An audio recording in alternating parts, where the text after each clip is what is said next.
Hello and welcome to the Effective Literacy Podcast. I'm Victoria. And I'm Anna. And we are educators who have been in education for over 20 years. On this podcast, we are coming together to work out and make sense of the research and expert perspectives around reading instruction. Recently, there have been many experts weighing in with their opinion on what works when it comes to reading instruction and what doesn't work. But this isn't new. As you heard in our first episode, the theories about reading pedagogy have truly had a pendulum swing coming and going since the 1950s, right? This works now, and it just keeps coming back. But Anna and I really know that, the reading instruction is so complex and there are so many components of it.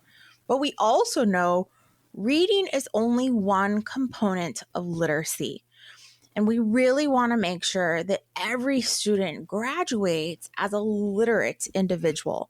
And so we want to really examine all of the complexities around teaching, reading, writing, and this whole idea of making sure that our students exit our educational system as literate individuals. We're also talking about the complexity specifically around our multilingual students. Right? Our students that come in with all of the gifts of their home language, and we want to make sure that they are graduating with that literate in English and other languages. So how can we best do that? So in our podcast, we're talking to a lot of experts, and we have one here today. We are so incredibly honored and a little excited to have Jim Cummins here with us today. If you are a teacher listening to this podcast, Jim Cummins' work has influenced many, many, many components of what we do every single day. His work has guided us for decades when it comes to pedagogy around language instruction, around literacy. But let me just read to you his incredible bio because I know that I can't just summarize it on my own. So today we have with us Jim Cummins.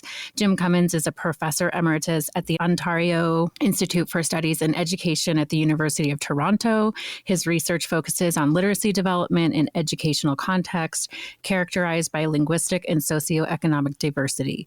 In his numerous articles and books, he has explored the nature of language proficiency and its relationship to literacy development, with a particular emphasis on the intersections of societal power relations, teacher-student equity negotiation, and literacy attainment.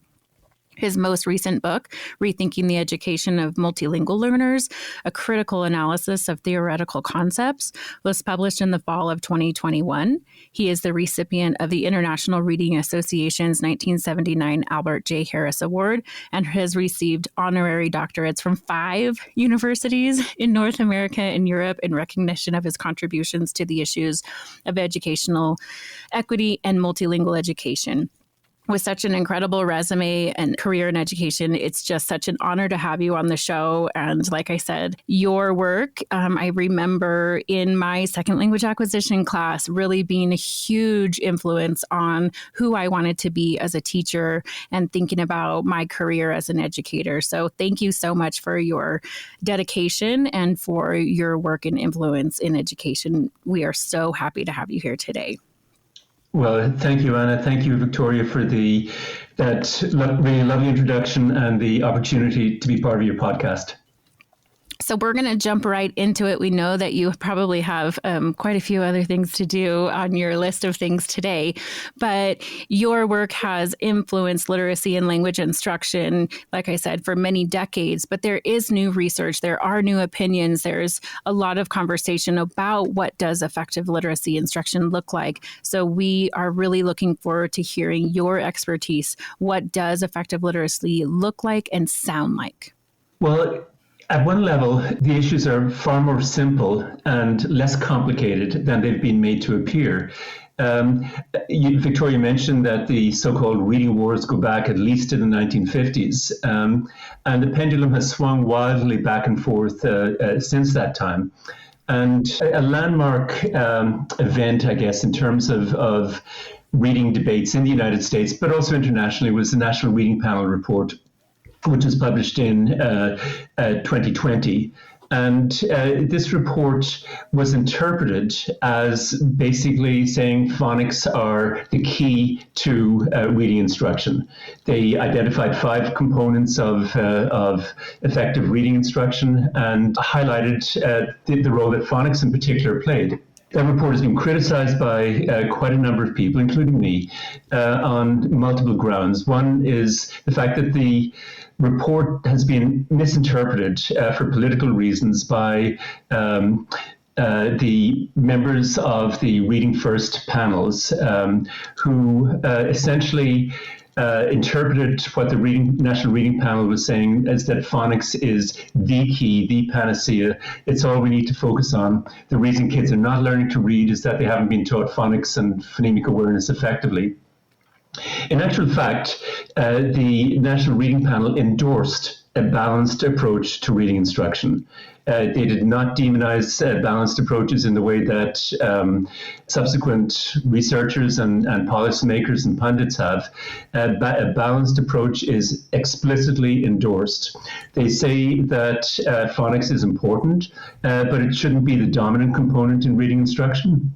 And there are many other things that need to be addressed. So the first thing to highlight is the fact that there's been a huge amount of disinformation in this debate over the past 20 years and also before that.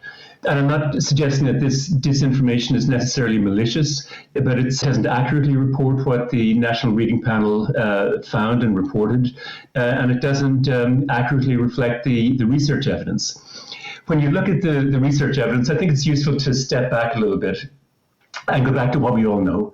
We all know that there are big class differences in terms of success in reading. Kids who are living in poverty tend to have much more difficulty acquiring strong reading skills and other content skills in comparison to kids who are in more fortunate, more affluent backgrounds. Middle class kids, for the most part, pick up phonics skills in a relatively fast and straightforward way, and there's far less reading failure among kids from affluent backgrounds as compared to children from less affluent backgrounds. So let's ask, why is that? Well, a major reason comes down to the fact that kids from middle-class backgrounds have about a 4-year advantage in terms of literacy socialization in their homes, in the preschool programs that they go to, in the kinds of instruction that they get in the early stages of school, compared to students from less affluent backgrounds. Families that are wondering where they're going to get money to put the next meal on the table generally don't have money lying around to go out and buy books. They're not getting their kids fancy iPads or tablets for birthday presents. They don't have the means to take kids to various kinds of expensive cultural pastimes. And so you've got a situation where there's far more print access among kids from middle-class backgrounds compared to children from less affluent backgrounds. Now, there may be a lot of really culturally enriching things going on in the families of low socioeconomic background students, but typically this knowledge is not picked up by schools. So when we look at one of the major reasons why there is excessive school difficulties in terms of learning to read, it's because we have a big difference in literacy socialization. And what happens when kids from low-income backgrounds get to school? Well, I think that the work of Nell Duke is really key here, and other researchers also, in showing that not only do children from low-income backgrounds have less access to print in their homes, they have less access to print in their neighborhoods. There aren't big fancy libraries typically in low-income neighborhoods compared to middle-income neighborhoods. And when they get to school, they get even less access to print because they're seen as needing direct instruction that focuses only on the foundational skills of reading. And after the National Reading Panel report, the Bush administration funded the Reading First initiative, which was very admirable in intent. It provided $6 billion over 6 years, so about $1 billion a year, with the express intention of enabling or supporting low-income children in acquiring reading skills. What did they do? They basically said the panels that decided who's going to get this money said that if you're not doing intensive phonics and preferably scripted phonics instruction, you're not going to get the money. They refused to give New York City funds initially because they had a phonics program called Month by Month Phonics, so it was focused on phonics, but it violated the ideological prejudices of the panel by encouraging kids to write, by encouraging classroom libraries. This was not scientifically based reading instruction according to the narrow perspective of reading first decision makers. And so what happened? Taxpayers spent $6 billion to find that this $6 billion were essentially flushed down the toilet. The Reading First evaluation showed that there was no impact on reading comprehension in either grades 1, 2, or 3. There was no impact on reading engagement. There was an impact on decoding skills in grade 1, but not after that. And so you had a lot of money that was wasted because of inadequate and essentially irresponsible interpretation of the research. So what was left out of this? In addition to teaching foundational skills, in addition to teaching phonics, making sure that kids have phonological awareness, all of those things are important. But also, when we look at why it is that kids from more affluent backgrounds are doing relatively well in terms of picking up reading skills compared to kids from low-income backgrounds, what we're looking at is a difference in literacy socialization. We're looking at a difference in print access. We're looking at a difference in terms of children's acquisition of concepts about print. And so what's missing in terms of reading instruction right now is putting together an emphasis on foundational skills and obviously making sure that kids can decode is really important.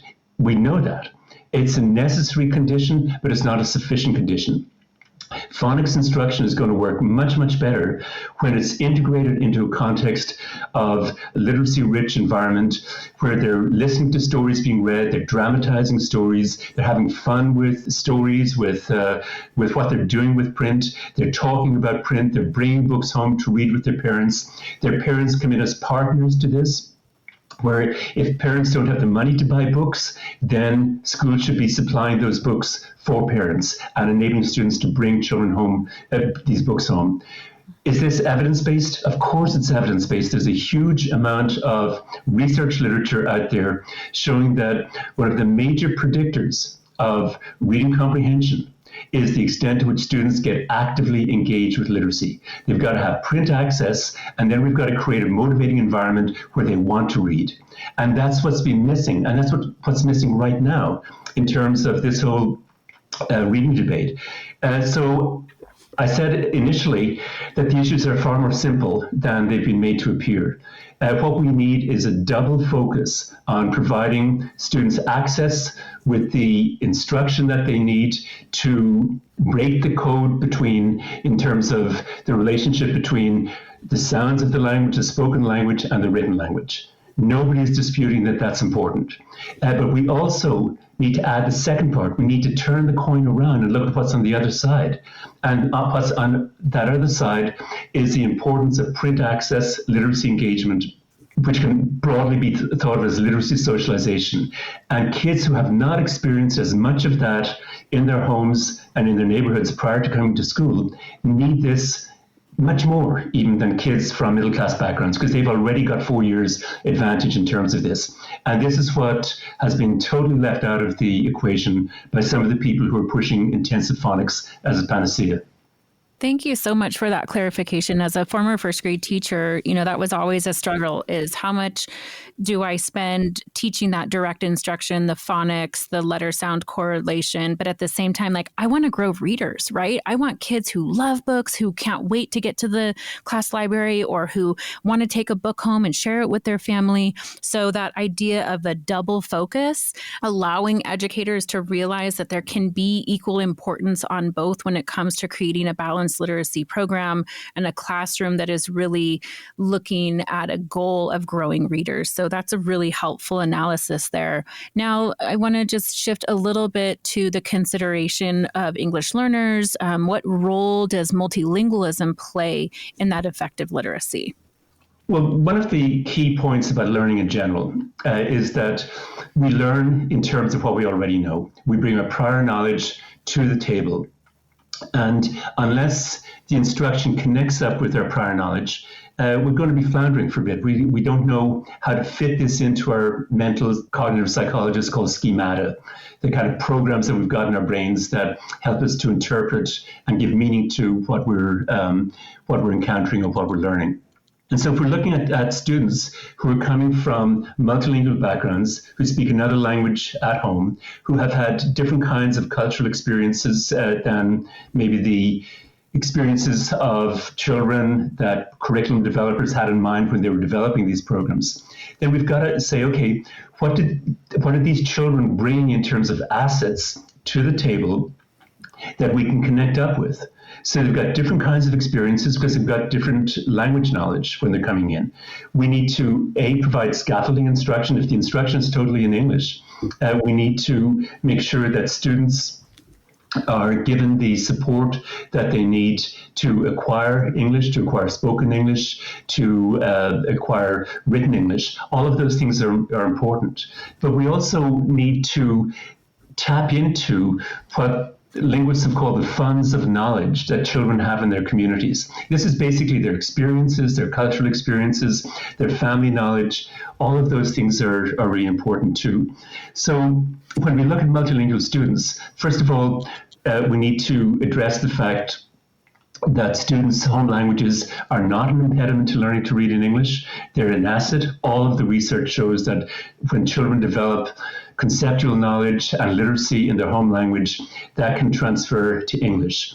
And students who continue to develop, to speak their home language at home, who are multilingual throughout the elementary years because their parents keep on speaking that language to them, those students are doing better than children who have lost their home language. And unfortunately, that happens a lot because the message kids often get in school is that that language is not cool to speak in the school.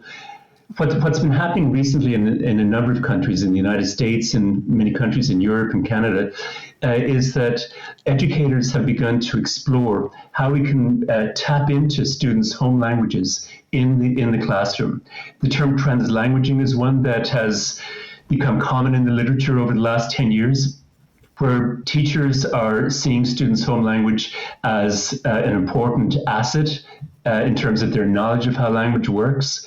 If we're looking at a language like Spanish, for example, there are all kinds of cognate relationships to English, and particularly as students go through the grade levels, these have become increasingly important because English is a hybrid language. The everyday words, the everyday conversational language that we use when we're speaking one-on-one to each other in everyday contexts comes historically from Northern European languages like German, Dutch, Swedish, etc. And that's because the people who lived in England from about the 5th century to the 11th century were tribes who had come from Northern Europe. In 1066, William the Conqueror invaded what's now England, and he brought his language with him, and the Normans brought their language with them, and that was a language, a variety of Old French, that was derived from Latin and to a lesser extent Greek sources. And so the academic, and this language, the Latin-based language that the Normans brought in became the language of high prestige activities. It was the language of the nobles. It was the language of education. The only people who could get education were the essentially sons and daughters of nobles or rich people. And it was obviously the language of the church at that stage. And that distinction between the conversational language and the academic language in English is still with us today, where the words that we use in everyday contexts are high-frequency words that come predominantly from Northern European sources. But the academic words, the more difficult words that we use in formal contexts and that are heavily represented in printed text, come from Latin-based sources. So a child who speaks Spanish as a first language has a huge potential advantage in terms of becoming aware of how the words in his or her first language, everyday words that they might have, link in with less common words in English. If you take the word encounter in English, that's a synonym for meet. Meet comes from Anglo-Saxon sources, encounter comes from Latin. The word in Spanish is encontrar. And you can go on and on and on in terms of those connections. So a child who immigrates from Mexico, let's say at grade 6, and is faced with not only learning everyday English, but also reading material at that level, has a huge potential advantage, because a lot of the words in the content areas that she or he will encounter have cognate relationships to the first languages. And so when we look at the long term, a child who comes into school speaking another language obviously has an increased challenge in terms of learning English and becoming literacy in English in the early stages. But that's not because of their first language. That's because they need to learn the language. But as they go through the grade levels, there are potentially far greater benefits in terms of children's awareness of how language works. And if the language is a language like Spanish that has relationships to English, then there's a lot of transfer of vocabulary knowledge across languages. And after about grade 4, vocabulary becomes increasingly indistinguishable from reading comprehension at a psychometric level. If you took 2 different vocabulary measures and looked at the correlations between them, they would be pretty close to the correlation between a reading comprehension measure and a vocabulary measure. And same way, if you took 2 different reading comprehension measures, looked at the correlation between them, it's not going to be that much bigger than the correlation between a reading comprehension measure and a vocabulary measure. And this becomes more prominent as students go up the grade levels. So from a psychometric point of view, vocabulary is key. Now, obviously, there's all kinds of other things that we need to do in terms of developing reading comprehension, but vocabulary is a key element. And kids from multilingual backgrounds have a really important long-term benefit in terms, or advantage in terms of their growth in English literacy from that point of view. Wow, you are, my brain is just on overload and trying to take all of that in. I mean, in my over 20 years of education, I think that, I've read and listened and attended lots of conferences around literacy and multilingual learners. But I think this idea of reading comprehension and vocabulary and them coming together in actual almost alignment when it comes to achievement levels. And then for me, I'm always thinking, so what does this look like in the classroom? How does this influence my decisions as an educator? And so that focus on, like you said, the cognates or the similarities between the home language and the language of instruction, and making sure that that's explicitly taught and not just valued and honored, but also used as a tool for achievement. I think that's just a really awesome point that's really resonating with me. So thank you for that response. If I can just add one other aspect to this, if we ask ourselves, where do children learn vocabulary? How do they learn vocabulary? We find academic language in 2 places, okay? We find it in classrooms and we find it in printed text. So obviously there'll be direct instruction in classrooms where teachers will explain the meaning of words, etc. But the research is really clear that the more children are reading, the more they're getting access to low frequency vocabulary. And the children who are reading extensively are the ones who are developing strong reading comprehension skills. And so that's why the programs that, from my reading of the research, work best in terms of long-term development of English literacy are programs that integrate the teaching of foundational skills, integrate phonics and other aspects of decoding skills into a rich literacy environment where, for example, children might be learning or reading about scientific topics like animals, climate, and other things in grade-appropriate books that they would be introduced to in kindergarten.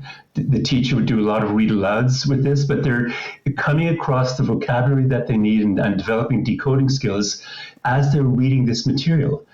There's certainly a place, I'm not saying that there shouldn't be any standalone phonics instruction or whole class phonics instruction, but that should be probably limited to maybe 10, 15 minutes a day. And the rest of the focus should be on integrating this knowledge with what children are reading. And then children should have the opportunity to bring books home, to read with their parents, because when you're doing that, you're doubling up the instructional time. If parents can get involved in it.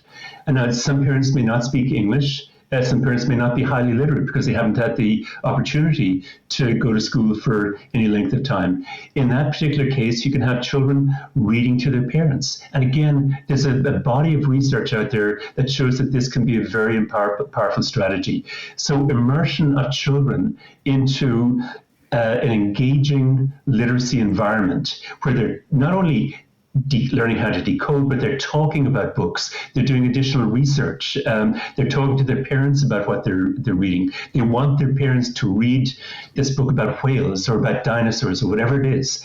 And so you develop a community of literacy within the classroom that extends into children's homes also.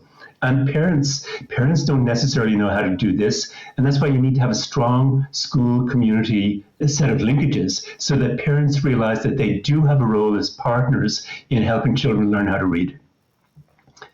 And this can happen in children's home language as much as in English. So one of the messages that teachers need to convey very clearly to parents is that they should continue to speak their home language.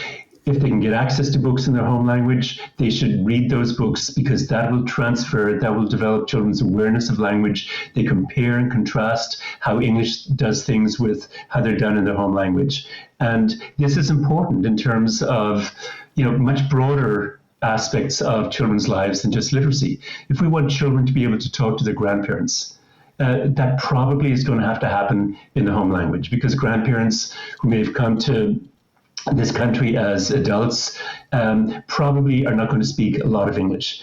And so if we want that, if we see that intergenerational transmission and communication as something valuable in children's development of a personal identity, then we need to do what we can within the classroom from the very earliest stages to support children in learning English, but also maintaining their home language. And this involves giving explicit messages to children about the value of multiple languages.